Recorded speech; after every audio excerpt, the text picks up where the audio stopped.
نحمد ونصلي على رسوله الكريم أما بعد فأعوذ بالله من الشيطان الرجيم بسم الله الرحمن الرحيم يا أيها الناس اتقوا ربكم إن زلزلة الساعة شيء عظيم يوم ترونها تذهل كل مرضعة عما أرضعت وتضع كل ذات حمل حملها وترى الناس سكارى وما هم بسكارى ولكن عذاب الله شديد صدق الله العظيم. Nous venons de réciter devant vous le premier verset de la sourate Hajj, le pèlerinage, le chapitre 22, verset 1, dans le 17e sipara, où Allah tabaraka wa ta'ala s'adresse à l'humanité entière en disant Ya ayyuhan nas, ô les gens, ittaqu rabbakum, craignez pieusement votre Seigneur Allah subhanahu wa ta'ala. La première chose qu'Allah tabaraka wa ta'ala demande aux humains de cultiver en eux, c'est la piété, la crainte pieuse, ou comme on a l'habitude de dire usuellement et habituellement, le taqwa. Le mot taqwa qu'on rencontre souvent dans le Coran et qui est souvent répété même dans le Coran signifie quoi? Eh bien, ce mot provient du verbe ittiqa'un. Ittaqa yattaqi en arabe veut dire se protéger contre quelque chose, se prémunir et se mettre à l'abri de quelque chose. Donc le taqwa qu'Allah tabaraka wa ta'ala nous demande d'avoir dans ce premier verset est une sorte de bouclier qui va nous protéger et nous prémunir contre les atrocités, contre les malheurs, les terreurs, les frayeurs, lors du premier son qui sera retenti lorsque l'ange Israfil alayhi salatu wassalam soufflera dans la trompette.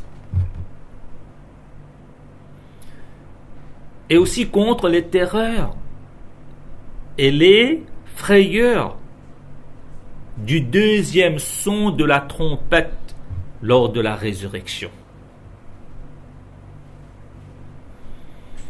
Donc si Allah tabaraka wa ta'ala s'adresse à l'humanité entière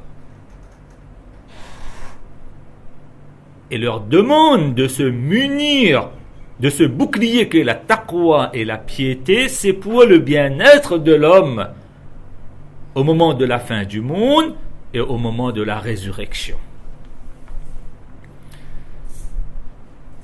Comme dans ce monde, les gens ont fabriqué, que ce soit dans le domaine sanitaire, dans le domaine social et dans tous les domaines professionnels, social, etc.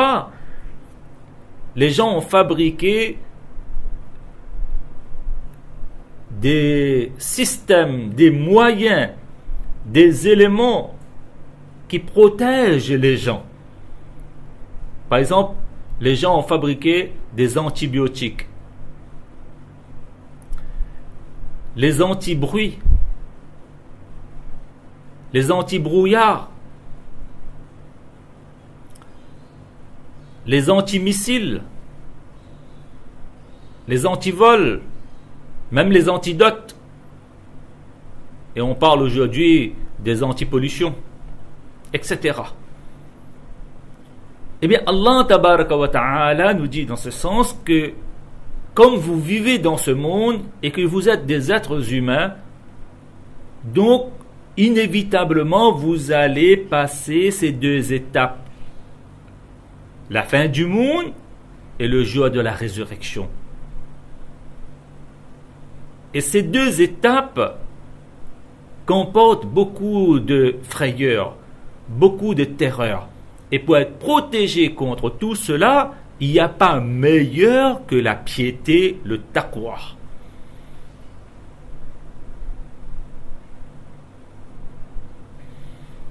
Et le taqwa, si on peut le résumer en deux mots, eh bien ce serait tout simplement être bon envers le Créateur et envers les créatures d'Allah subhanahu wa ta'ala. C'est-à-dire de respecter les droits de notre Créateur et de respecter les droits de ses créatures. Voilà ce que c'est le taqwa.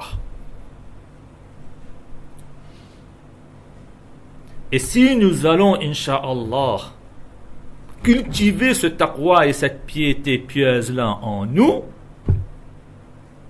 Allah tabaraka wa ta'ala nous protégera donc lors de ces deux étapes de notre vie, au premier son et au deuxième son de la trompette par l'ange Israfil alayhi salatu wassalam.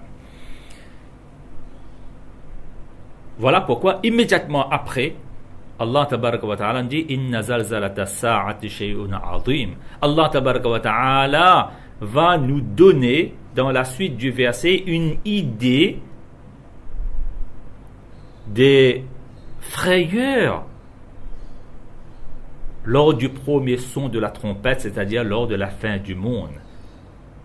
Tout d'abord, Allah Ta'ala dit, il y aura une secousse, il y aura un tremblement de terre, il y aura un séisme tellement grandiose, tellement grave, qu'Allah Ta'ala lui-même, il l'a qualifié dans le Coran, que la secousse du jour de la fin du monde, Azim, sera immense, sera énorme. Allah Ta'ala, au regard de qui toute chose est minime, toute chose est petite par rapport à la grandeur d'Allah Ta'ala. Mais Allah, il est plus grand ce qu'on peut imaginer de lui. Ce Allah, lorsque lui, il qualifie une chose de énorme, immense, ça doit être vraiment énorme et immense, dépassant même l'imagination humaine. Et pour nous donner une idée de ce caractère immense et énorme et grave, Allah tabaraka wa ta'ala nous cite trois exemples. Yawma tarawnaha, ce jour-là, vous allez voir. Qu'est-ce que vous allez voir? Tadhalu kullu murdi'atin amma arda'at. Que toute nourrice portant dans ses bras un nourrisson, eh bien, abandonnera son enfant et son nourrisson. Cette image est largement suffisante pour chaque être humain à comprendre le caractère énorme et grave de ce jour-là. Pour qu'une mère abandonne son enfant, pas un enfant de 5 ans, de 40 ans, mais un nourrisson qui vient de naître après des périodes difficiles de sa vie, la grossesse, l'accouchement, ce ne sont pas des périodes faciles. La femme qui reçoit un enfant, c'est vraiment un grand cadeau. Une maman peut connaître la valeur d'un enfant qu'elle met au monde. Pour qu'une maman abandonne et délaisse l'enfant qu'elle tient dans ses bras, et au moment que cet enfant-là a faim, est en train d'être allaité, il faut que l'affaire soit grave. وَتَضَعُ كُلُّ ذَاتِ حَمْلٍ حَمْلَهَا.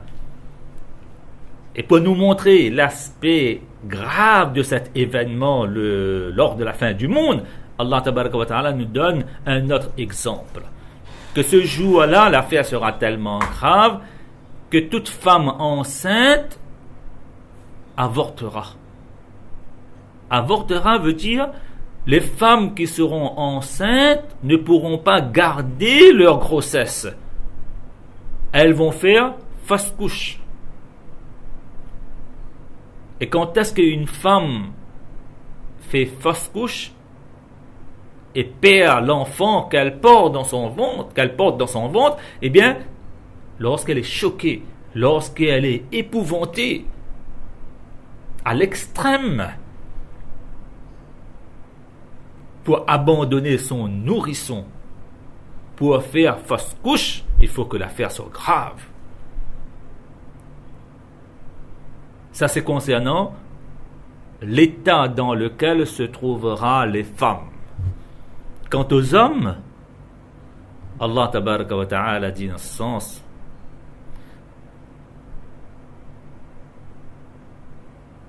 وَتَرَى النَّاسَ سُكَارَى وَمَا هُمْ بِسُكَارَى. Et tu verras que les gens, les hommes sont comme ivres. Mais Allah Ta'ala dit: ils ne seront pas ivres. Mais c'est le châtiment d'Allah qui est azim, qui est énorme, qui est immense. Voilà pourquoi les hommes paraîtront ivres. Lorsqu'une personne est ivre, eh bien, il perd sa raison, il perd sa faculté de maîtrise, de contrôle. Il ne sait même plus, il est embarrassé, il ne sait même plus ce qu'il fait, ce qu'il dit. C'est dans cet état-là que les hommes vont se trouver le jour de la fin du monde, nous dit Allah Tabaraka wa Ta'ala dans ce verset. Voilà pourquoi Allah Tabaraka wa Ta'ala nous conseille: Ittaqu rabbakum. Craignez pieusement votre Seigneur, parce que ce taqwa, cette piété sera un bouclier pour vous protéger, pour vous prémunir de toutes ces atrocités et de toutes ces frayeurs et terreurs lors du retentissement du premier son de la trompette. Et si l'affaire se terminait là, c'était encore une bonne chose. Cela aurait été une bonne chose, mais l'affaire ne se termine pas là. Après la fin du monde, il y aura le jour de la résurrection, lorsque l'ange Israfil soufflera une deuxième fois dans la trompe. Ça aussi, c'est un jour qui comporte ces frayeurs, cette terreur.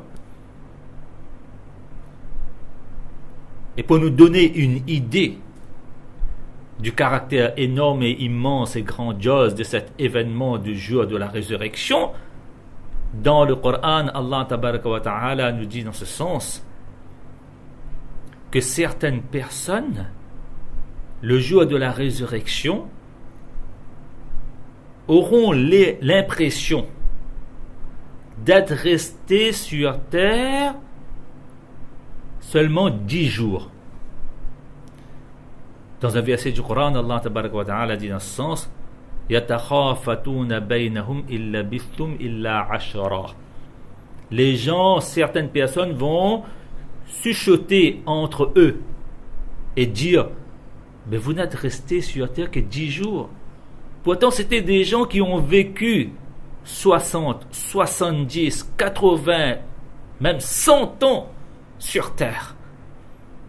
Mais lorsqu'ils seront ressuscités le jour de Qiyamah, leur séjour sur terre, et d'après d'autres ulama, même leur séjour dans la tombe, leur paraîtra et leur semblera 10 jours.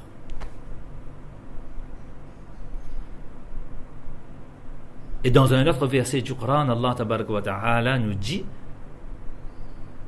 قال كم لبثتم قالوا لبثنا يوما أو بعض يوم. Le jour de Qiyamah, les anges demanderont aux gens, le jour de la résurrection, les anges demanderont aux gens, combien de temps vous êtes restés sur terre? Vous savez, ce jour-là, certaines personnes vont répondre. Et ce que le Coran nous dit, c'est la vérité, c'est la réalité, ça va se dérouler comme prédit, comme annoncé dans le Coran. Là-dessus, il n'y a nul doute possible. Il n'y a pas un centimètre de doute, un milligramme de doute. وَمَنْ أَصْدَقُ مِنَ اللَّهِ حَدِيثًا. Dans le Coran, Allah Ta'ala nous pose cette question. Y a-t-il une entité plus authentique, plus véridique qu'Allah Ta'ala? La réponse est tellement évidente qu'Allah Ta'ala ne donne même pas la réponse. Eh bien, certaines personnes vont dire aux anges que nous sommes restés sur terre qu'un jour, ou une partie d'un jour, c'est-à-dire 24 heures ou 20 heures, 18 heures. 24 heures ou un peu moins que 24 heures. Pourtant, ce sont des gens qui ont vécu une centaine d'années sur terre. Et ils vont parler ainsi. Et ce n'est pas encore terminé. Dans d'autres versets du Coran, Allah Tabaraka wa Ta'ala nous dit dans ce sens, يَوْمَ يَرَوْنَهَا لَمْ يَلْبَثُوا إِلَّا عَشِيَّةً أَوْ ضُحَاهَا.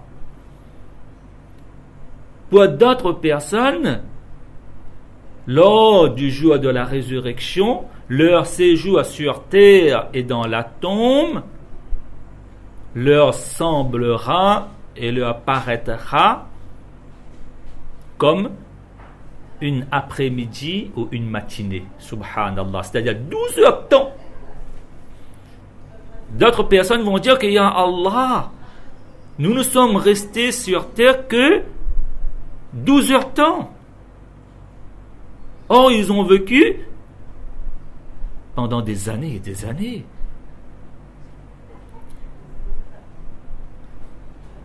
Et ce n'est pas encore terminé. Dans un autre verset du Coran, Allah Tabaraka wa Ta'ala nous dit dans ce sens, Illa sa'atan min nahar. D'autres personnes, eh bien, leur séjour sur terre et dans la tombe leur paraîtra et leur semblera comme une heure de temps. Une heure de temps. Ils auront l'impression d'être restés sur terre seulement une heure de temps, 60 minutes. Alors qu'ils sont restés pendant des années et des années, ces années et ces années, ces 60 ans, leur sembleront être 60 minutes. Allahu Akbar. Ça, ce sont des versets du Coran.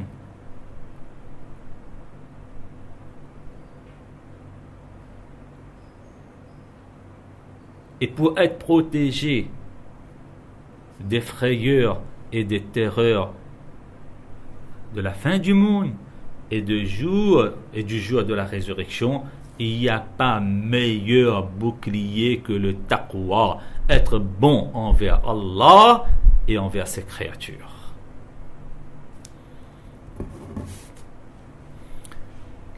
Et comme les gens auront l'impression d'être restés sur terre seulement des heures ou bien même des minutes, eh bien croyez-moi, dans un hadith, le prophète sallallahu alayhi wa sallam, lorsque les sahaba radiyallahu anhum majma'in l'ont interrogé, que may yaqwi ala al-qiyam yawm al-qiyamah, lequel d'entre nous aura la force physique de se tenir debout le jour de la résurrection, ce jour à propos duquel le Coran nous dit dans ce sens 50 alf sana, que ce jour-là aura l'équivalence de 50 000 années. Et dans le Coran, Allah Ta'ala dit dans ce sens, Yawma yaqumun nasu li rabbil alamin, le jour où les gens vont se tenir debout devant le Seigneur des mondes. Mais lequel d'entre nous aura la force physique, corporelle, de se tenir debout pendant 50 000 années?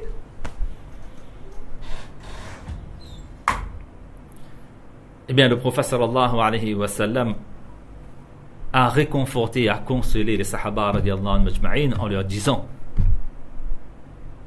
que yukhaffif ala al-mu'min hatta yakuna alayhi kas-salati al-maktubah. Masha'Allah. Le prophète sallallahu alayhi wa sallam a dit dans ce sens que le jour de la résurrection, ces 50 000 années, Allah tabaraka wa ta'ala va tellement les alléger. La longueur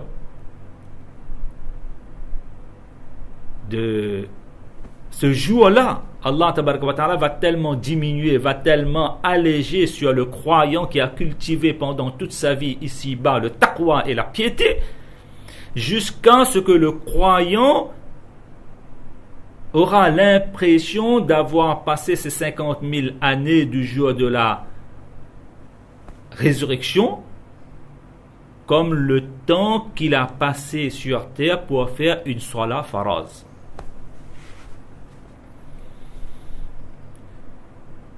Vous voyez comment la taqwa, comment la piété va alléger nos souffrances. Comment le taqwa est vraiment pour un mu'min, pour un musulman, pour un croyant, un bouclier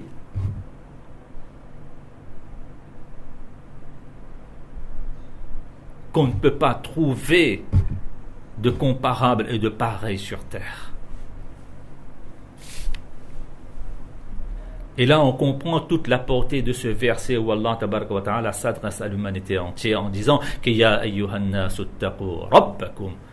Ô vous les humains, cultivez la taqwa et la crainte pieuse de votre Seigneur dans votre cœur.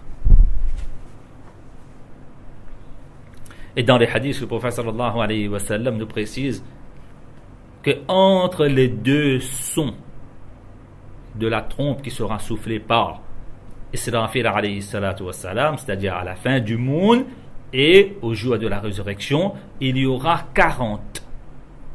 Eh bien, les gens qui étaient présents, lorsque Abu Huraira radiyallahu ta'ala anhu rapportait ce hadith-là, eh bien, les gens lui ont demandé, qu'est-ce que le prophète sallallahu alayhi wa sallam a dit après 40 40 jours? Eh bien, Abu Huraira radiyallahu ta'ala anhu a dit Abaytu. Je refuse de dire, c'est-à-dire je ne sais pas. Et je ne peux pas inventer quoi que ce soit. Qu'est-ce que le prophète sallallahu alayhi wa sallam a dit après 40? Est-ce que 40 jours? Je ne sais pas. Les gens lui ont demandé 40 mois? Il a dit Abaytu. Là aussi, je ne sais pas. 40 années? Il a dit La adri. Abaytu, je refuse de dire quoi que ce soit parce que je ne sais pas et je n'ai pas le droit d'inventer quoi que ce soit. Sinon, ça risque d'être un mensonge dans les hadiths du prophète sallallahu alayhi wa sallam. Donc, je ne sais pas si le prophète m'a dit après 40 jours, 40 mois, 40 années, mais il y aura une période de 40 points d'interrogation entre le premier son de la trompette et la deuxième. Et puis Abu Huraira radiyallahu ta'ala anhu poursuit en disant que le prophète sallallahu alayhi wa sallam a dit que lors de la résurrection, Allah tabaraka wa ta'ala va faire descendre une pluie, une eau. Et cette eau-là va faire pousser les gens de leur tombe exactement comme lors de la tombée de la pluie, la végétation pousse.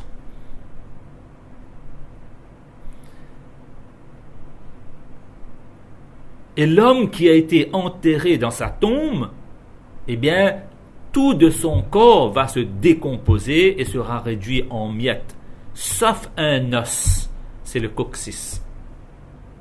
Je ne veux pas entrer dans les détails. Aujourd'hui, la science affirme ce que le prophète sallallahu alayhi wa sallam a dit, qu'effectivement, le squelette de l'être humain sous la terre est réduit en miettes, sauf le coccyx. Et de ce coccyx-là, Allah tabaraka wa ta'ala va rhabiller le mort. C'est-à-dire Allah tabaraka wa ta'ala va le recréer une deuxième fois.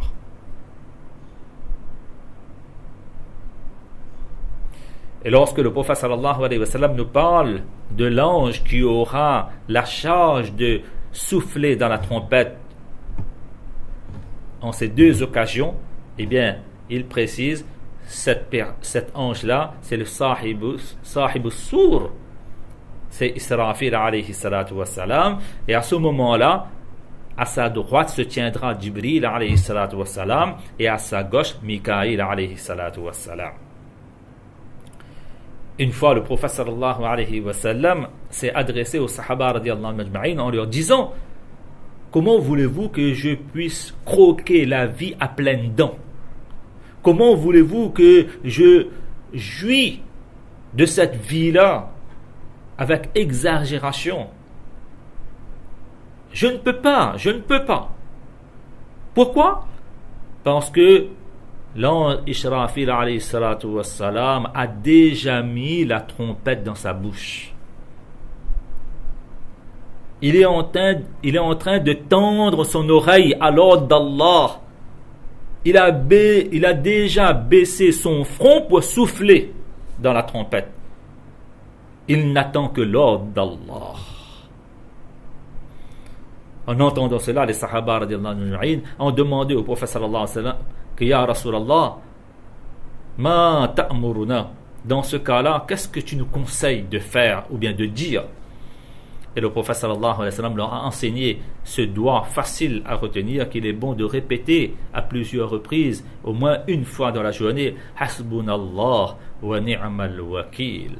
Allah nous suffit et il est le meilleur garant. Hasbunallah wa ni'mal wakil. Il y a des choses à faire, il y a des choses à dire pendant notre vie pour être protégé contre les frayeurs et les terreurs de ces deux occasions. Et lorsque nous serons ressuscités le jour de la résurrection, le prophète sallallahu alayhi wa sallam précise que hufatun uratun ghurarun, que les gens seront hufatun, c'est-à-dire les gens seront pieds nus. Le jour de la résurrection, on n'aura pas des baskets aux pieds, des sandales ou encore des souliers grands talons. Et uratun, le corps nu. Il n'y aura pas d'habits, il n'y aura pas de vêtements, il n'y aura pas de sous-vêtements, il n'y aura rien, nous dit Rasulullah sallallahu alayhi wa sallam, ni sur les pieds, ni sur le corps. Et ghurarun, ça c'est pour les hommes. Les hommes vont être ressuscités circoncis parce que c'est un nouveau corps qu'Allah tabaraka wa ta'ala va recréer lors du jour de la résurrection. Lorsque le prophète sallallahu alayhi wa sallam était en train de raconter l'état dans lequel les gens seront ressuscités, Aïcha radiyallahu ta'ala anha, qui était là, a interrogé le prophète sallallahu alayhi wa sallam en lui disant que Ya Rasulallah, il y aura une foule immense composée des hommes, des femmes, des enfants. Et si on va être ressuscité dans cet état, nu-pied et nu-corps, mais chacun va regarder le satar de l'autre, la partie intime de l'autre. Vous savez qu'est-ce que le prophète sallallahu alayhi wa sallam a dit? Al-amru ashad. Oh Aïcha, tu ne connais pas la terreur et la frayeur de ce jour-là. Ce jour sera tellement grave que personne n'osera regarder la partie intime de l'autre. N'aura pas le courage même de lever son regard. Ils auront tous le regard baissé. Dans un autre hadith, le prophète sallallahu alayhi wa sallam nous dit dans ce sens que le jour de la résurrection, on emmènera une personne. Et qu'est-ce que le prophète sallam dit? Ar-rajulul azim as-samin. Sera une personne qui est robuste, samin, qui est obèse. C'est-à-dire il a fait musculation et il a bien mangé aussi sur terre. Et c'est bien rassasié. Lorsqu'il passait à table, il n'y avait pas un mets. Mais il y avait au minimum 5 mets. Et lorsqu'il quittait la table, il ne remerciait même pas une seule fois Allah subhanahu wa ta'ala par la formule Alhamdulillah. Et lorsqu'il mangeait, il ne disait pas Bismillah. Ça, c'est moi qui ajoute. C'est-à-dire, il y a une personne qui va devenir, qui sera amenée. Et il sera azim. Il sera grand, costaud, robuste, obèse. Et vous savez qu'est-ce que Rasulullah sallam dit? La yazinu indallah janaha ba'udah. Cette personne-là ne pèsera pas auprès d'Allah le poids de l'aile d'un moustique. Et Allah Ta'ala dit, vous pouvez lire ce verset du Coran où Allah Tabaraka wa Ta'ala dit dans ce sens, فَلَا نُقِيمُ لَهُمْ يَوْمَ الْقِيَامَةِ وَزْنًا. Le jour de la pesée des actions, eh bien ces gens-là ne pèseront aucunement. Et si nous voulons voir vraiment les scènes qui vont apparaître, les événements qui vont se dérouler lors de la fin du monde, de la résurrection, eh bien le prophète sallallahu alayhi wa sallam nous donne un conseil dans le hadith, dans un hadith, que man sarrahu ay yanzura ila yawm al-qiyamah ka'annahu ra'yu 'aynin. Celui qui aimerait, qui souhaiterait regarder les événements du jour de Qiyamah, que ce soit la fin du monde ou la résurrection, comme si ces événements-là se déroulent devant ses yeux.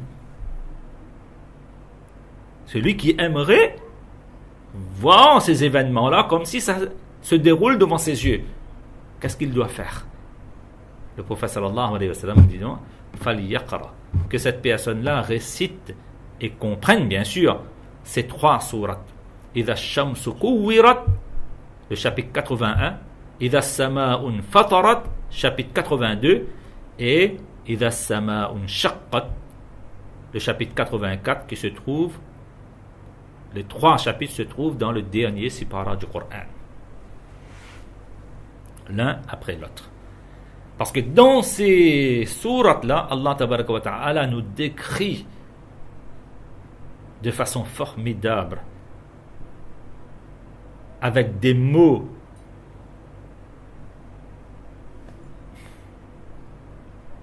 graves, les événements qui se dérouleront lors de la fin du monde et au jour de la résurrection.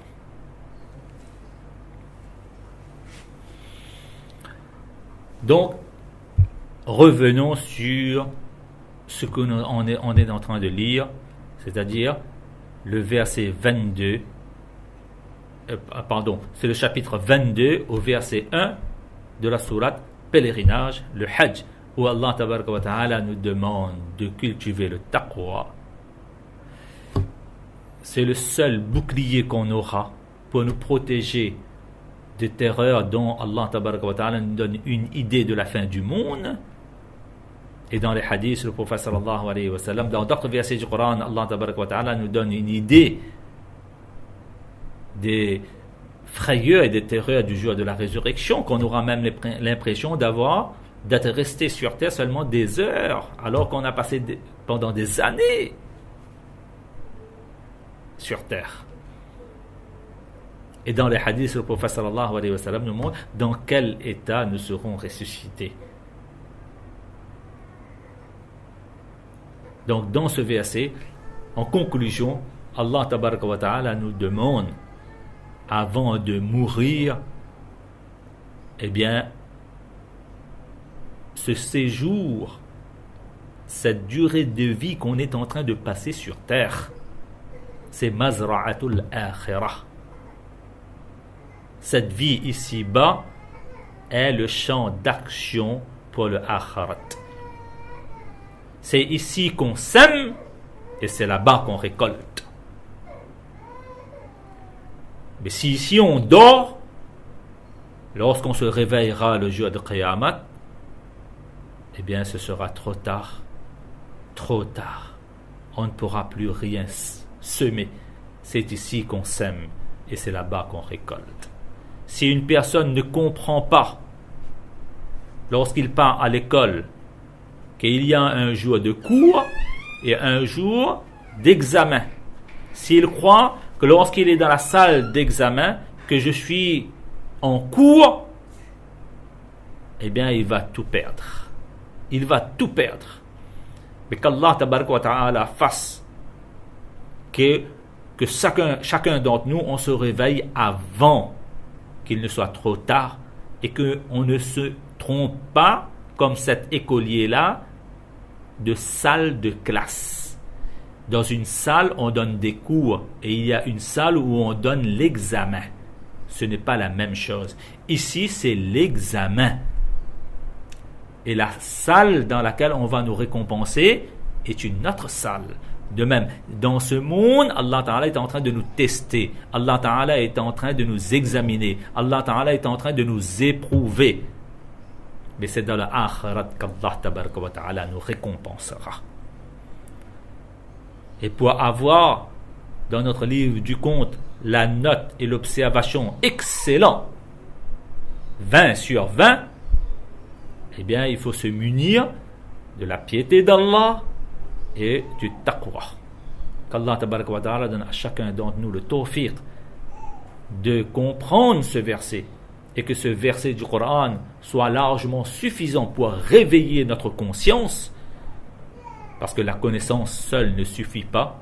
On a parlé longuement de ça la semaine passée. Il y a un proverbe qui dit: la science sans conscience n'est que ruine de l'âme. Wa akhiru da'wana anil hamdulillahi rabbil alamin.